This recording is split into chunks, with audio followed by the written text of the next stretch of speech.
So I will never forget this stone and the mercy that Jesus Christ showed on the adulterous woman.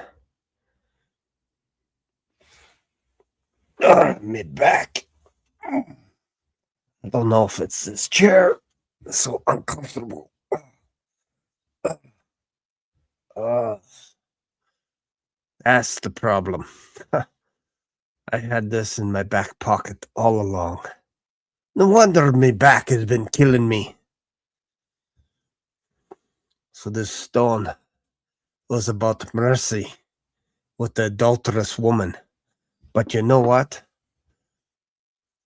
There is also another story about a nation, about a king, the most famous king, King David, who also committed a heinous act. And he committed murder and he committed adultery with Bathsheba. But in order for us to get into the life of King David and how he was able to find 5 smooth stones in a brook to kill a giant of Gath. We got to go back in time further. We got to go back to about 1000 BC. And we got to tell the story properly. So let's go back a bit. So to do this right, we have to go back. We have to go back before King David's reign. We got to go back to about 1300 BC, before Jonathan and his father were killed in battle, before King David. We got to go back to why we got ourselves in this jam. We got to go back. In Judges chapter 2, we see an angel of the Lord appear. And he said, "Why have you done this? Why did you not obey the voice of the Lord?" You see, what was going on was Joshua had just allocated land to all the various tribes, and there were still 7 left that didn't get their tribes yet, that didn't get their inheritance. So Joshua died, and Israel had no king. They just did what they saw fit, and it was chaos. Nobody agreed on what to do. There were no formal leaders. God would raise up judges, and then after they were dead, Israel would go back to doing its own thing, worshiping other gods, whatever it was, doing whatever they wanted to do. So we have to go back, because you got to understand the time and what was going on in King David's day, but we got to go back. We got to go back to the Benjamites. You see, the Benjamites were almost, by the end of Judges, they were almost extinct because of a great wickedness that was equivalent to what happened at Sodom and Gomorrah. We had old men and young men that wanted to have relations with a Levite, a priest. At least that was his That was his ancestry. And he had a concubine. And the Benjamites were supposed to do the right thing. Whenever a stranger showed up in town, they were supposed to bring the person into their home. And they did not do this.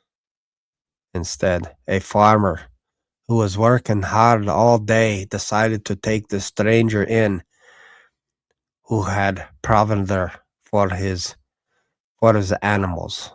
He had food already, so the farmer took him in, and that night their home was surrounded by wicked men. And these wicked men, like I said, wanted to do heinous things to this man, this stranger. So instead, what he did is he took his concubine.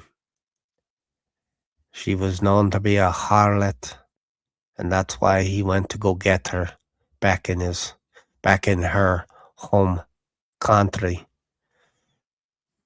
And so it wasn't the best decision in the world.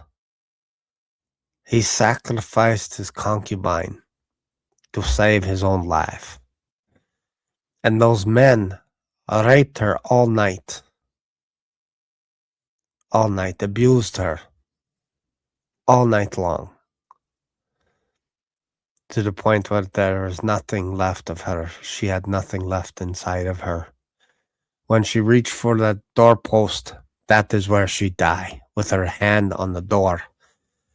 And when that Levite, when he opened up the door, he said, "Get up, let's go." She was dead. After that, he took her and he cut her up into pieces, sent her to all the various tribes of Israel, and said, "Have you ever seen such a thing done like this? Answer me. Give me an answer." So all the Israelites were in a turmoil. They were angry at what had happened. The Benjamites had committed a heinous crime and needed to be punished. They needed to be punished swiftly. So all 11 tribes gathered to make war against the Benjamites, to make them pay for their crimes, their wickedness, because they knew what happened to Sodom and Gomorrah.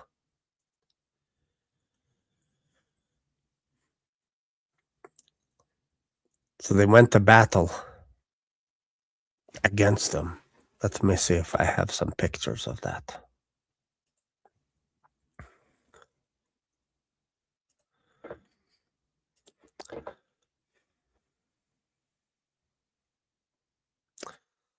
Let's see here. Where was that? Right here. So, the Benjamites were surrounded by the Israelites, and they didn't even understand the history. Then when the Israelites invaded Canaan, they used the same tactic where they surrounded the nation, the city of Jericho, and they had lighters in wait behind the city and attacked them. And when the city went up in smoke with AI, the inhabitants ran back and they were surrounded by Joshua. This same incident happened with the Benjamites. They were surrounded by Israel. And when they're attacking Israel, when they turned around, they saw their city being destroyed by fire. This is in Judges chapter 20. So the Benjamites were on the verge of being wiped out, and the Israelites vowed a vow saying, "You will never get any of our wives because of what you did. None of us will give you our wives."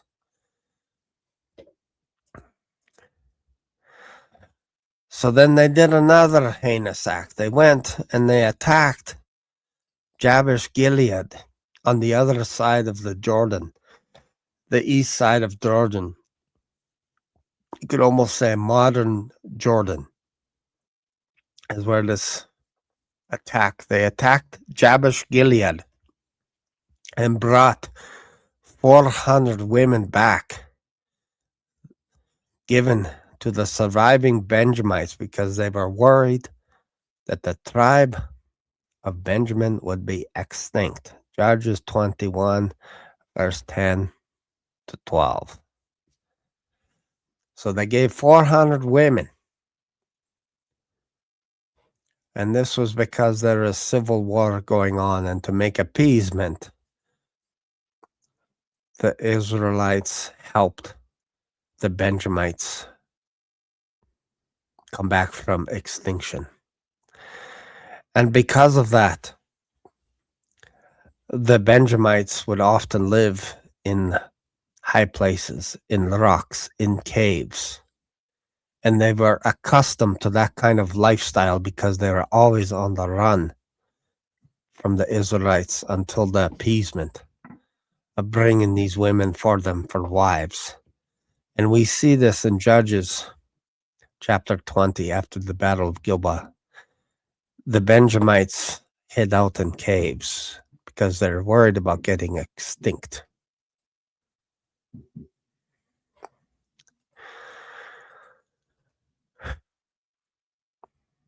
So the story ends on a sad note that the Benjamites did a wicked thing and there was civil war. And they went and basically captured 400 women from the battle and gave these women to the Benjamites. So this is the atmosphere that we get when King David arrives on the scene, actually just before that with King Saul. Because King Saul, when he became king, King Saul actually had his men come to the rescue of Jabesh Gilead because they were being attacked. And this is one of the first major battles that caused King Saul to be settled as the king of Israel. They were forever grateful for this moment, and they would never forget what King Saul did for them. And in fact, neither would King David.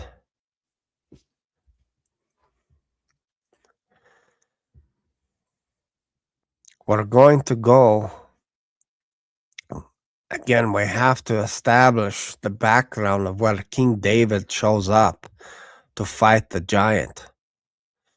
And one of the battles that we have at the beginning is Jonathan and his armor bearer climbing up to attack the Philistines. And King Saul had no idea what was going on at the time because they didn't do a census. So Jonathan and his armor bearer said, if these Philistines call us up, we know the Lord's hand is with us. And when the Philistines saw them, they said, oh, look at these men. They're coming out of their caves. Come up here so we could teach you a lesson. And Jonathan winked at his armor bearer and he said, the Lord is with us. Strike hard. Strike first. Strike hard. I will be ahead of you.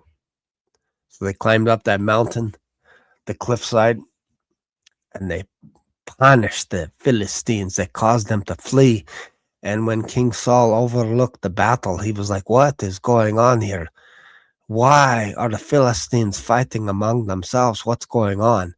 They had no idea Jonathan was among them, killing the Philistines. And I believe the terror of God was also affecting the Philistines because they were fleeing in every direction. So King Saul called for a census. He said, find out who's missing. Found out it was Jonathan. So the Benjamites had come out of the caves. Jonathan had a great victory. Then we'll see King David. King David shows up as a ruddy young man watching the war between the Israelites and the Philistines. And what they would do is they would line up at battle. They would line up.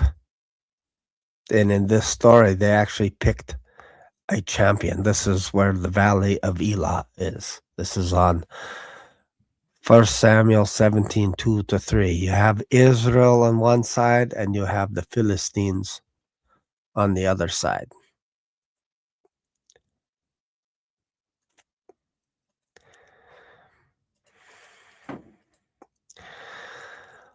In order for a person to have victory in this case, they realized that too many people would be destroyed. So when Goliath came out, he challenged Israel. And King David said, "Who is this dog? Like, I will destroy him." And word got out that this ruddy boy was willing to fight the giant, which tells you the state that Israel was in, that they would put all their faith on the young man. So King Saul gave David his armor. But King David said, "I cannot go with these, for I have not proved them." 1 Samuel 17:39, which means it doesn't fit him at all. So he took off his armor and he went down to a brook.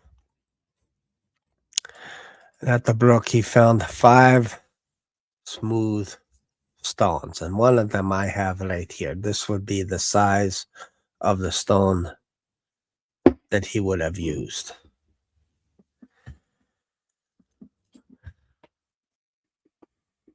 I witnessed this. I witnessed the killing of Goliath. And it was a great victory. And the Philistines were supposed to be the slaves of the Israelites, but after they saw their champion beheaded by a young man, they fled. This was a moral victory for the future king of Israel, King David. But the first book of Samuel actually ends on a very sad note, because we see Jonathan and his father and their 2 brothers, Jonathan's 2 brothers, fighting side by side with their father. And they die in battle.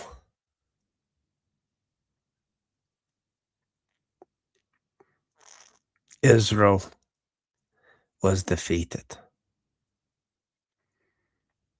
This was probably one of the darkest days in Israel history. Their first king killed, slaughtered at Mount Gilboa. Slaughtered. You know what's interesting about that is that the battle that happened for a reason. And sometimes it's hard to see the reason. Sometimes it's just difficult to see it. The reason why I wanted to share this with you, this story, is because this is something that most people miss when they're reading the Bible, is that these Philistines were wicked and they were expanding their territory all across the land of Canaan, which is today modern Israel. And they actually crossed over the border and had battles there. And this is where they hung Jonathan and King Saul. They beheaded both of them and hung them on the wall. So their territory was deep within King Saul's territory. So you got to remember, when Joshua was allocating the land, they also had land on the east side of the Jordan. The half tribe of Manasseh, the tribe of Gad, and also the tribe of Reuben. And then to the east of them were the Ammonites, the Moabites, and Esau to the south. So the Philistines were trying to make a statement. Not only did we kill your king, but we pinned him to a wall in Bashan, in your territory. What I find fascinating is when Jabesh Gilead found out that King Saul was murdered, was killed, was slaughtered in battle along with his son. They gathered some men and they traveled all night from the northeast part of Israel across the Jordan, on the east side of the Jordan. They traveled all night, risking their lives to take down King Saul and Jonathan. And they brought them back. They buried them. They burned their bones and buried them under a tree. And reports came back to King David and said what these people done.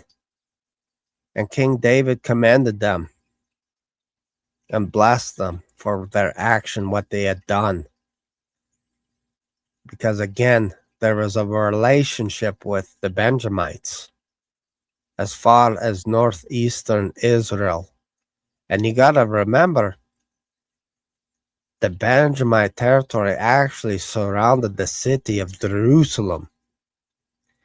And when King David moved from Hebron, which is southern Israel, he made his headquarters in Jerusalem. Why? Because if he made his headquarters in Judah, then all the other tribes would have said, "You're better than us. We don't need you. You don't need us." So King David, a wise king, made his territory, made his base, his kingdom, located in Jerusalem, the heart of the Benjamin territory, to show all of Israel that he was the king of all Israel, that they were not to be divided anymore. But that didn't last very long, because once King David committed his horrible crime of murdering a Hittite, one of his own men, one of his finest men, one of the mighty men,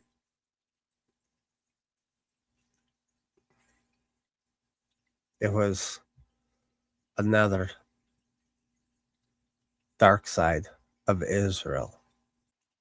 Uriah the Hittite was considered by many to be a mighty man of valor, one of David's favorite, best men, I would say. And when kings were supposed to go off to war, King David stayed behind and he looked lustfully onto a woman named Bathsheba, bathing. And he called for her and asked, "Who is this woman?" And they said, "Isn't this the wife of Uriah the Hittite?" So King David knew what he was doing. He was planning it. He knew who she was, whose wife she was. So he committed adultery. And then Bathsheba gave him word that she was pregnant with his son, with his child. And so King David, instead of repenting, he had Uriah sent to the front and had him murdered. Basically, they withdrew their army. That's a sad story. So while Joab was loyal to King David, he was not a good man. For when he read the letter written by King David to withdraw his troops from the wall, Joab listened, and Uriah the Hittite fell that day along with many good men. And while that was happening, Abner, King Saul's cousin, was forming a coup. He took Ibosbeth, Saul's son, to Gilead. Remember those raiders that stole the king? Abner took Saul's son to that area northeastern of Israel on the east side of the Jordan and made Saul's son king of Gilead. So now you can kind of see the relationship between the Israelites and all the territories and the tribes that were battling for the Benjamites continuously. And King David was forced to keep all the tribes together. And sometimes he made mistakes. The biggest mistake was killing Uriah the Hittite, because after that, the sword was never to depart from the kingdom of David after that. That was his punishment, even though God forgave him of his sin. Nathan said, your sins are forgiven. And King David wrote in the Psalms, blessed is the man whose iniquities are forgiven. And for us, as Christians, all of our iniquities are forgiven. But sometimes there are consequences for the actions that we do today. So I hope this story has blessed you. I hope you had a good time today, because we're going to continue talking about King David and his son Solomon in the next videos. So I hope you'll stick around and click on the next video that you'll see popping up on the screen. Thank you for watching. See you later.